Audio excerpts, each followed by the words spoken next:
સુરત શહેરમાં ચાલી રહેલા ક્રાઇમ રેકેટ મામલે વધુ એક મહત્વપૂર્ણ સફળતા મળી છે, જેમાં કતારગામ વિસ્તારમાં પર્દાફાશ થયેલા ગુનામાં નાસ્તા ફરતા આરોપીને પાટણથી ઝડપી પાડવામાં આવ્યો છે. ટેકનિકલ વર્કઆઉટ આધારે પોલીસે આરોપી સુધી પહોંચવામાં સફળતા મળી છે. આ કેસમાં કરોડો રૂપિયાનું ટ્રાન્ઝેક્શન સામે આવતા ચકચાર મચી છે.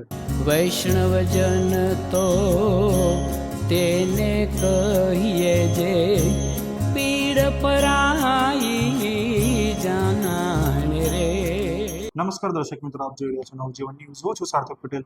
વિગતવાર વાત કરીએ તો સુરત શહેરના કતારગામ વિસ્તારમાં ચાલી રહેલા સાયબર ક્રાઇમ રેકેટ મામલે સુરત શહેર સાયબર ક્રાઇમ સેલે વધુ એક મોટી કાર્યવાહી હાથ ધરી છે. આ ગુનામાં નાસ્તા ફરતા આરોપીને પાટણ ખાતેથી ઝડપી પાડવામાં આવ્યા છે. અને આ અગાઉ સાયબર ક્રાઇમ સેલ દ્વારા કતારગામ વિસ્તારમાં સર્ચ ઓપરેશન હાથ ધરવામાં આવ્યું હતું, જેમાં 4 આરોપીઓને ઝડપી પાડવામાં આવ્યા હતા.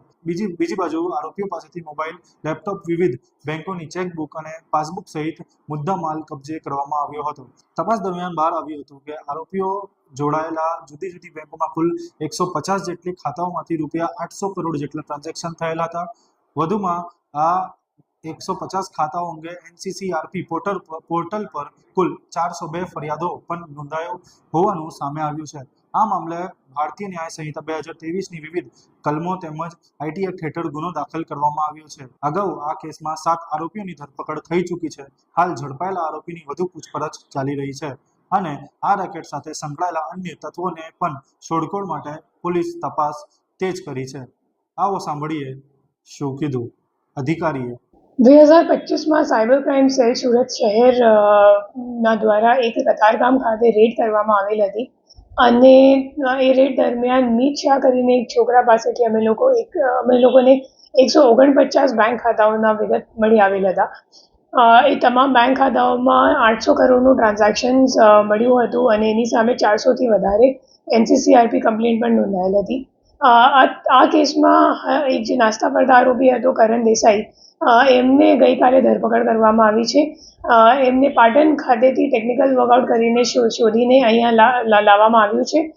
જે કરણ દેસાઈ છે એ ખરેખર લિયો પે 195 કરીને એક ગેમિંગની ફ્રેન્ચાઇઝી હતી. એ જતન ઠક્કર જે મુખ્ય આરોપી છે આ કામનો, એમના પાસેથી એમને ફ્રેન્ચાઇઝી લીધી હતી અને આ ફ્રેન્ચાઇઝીમાં કામ કરવા માટે પછી મીત શાહને આપેલું હતું.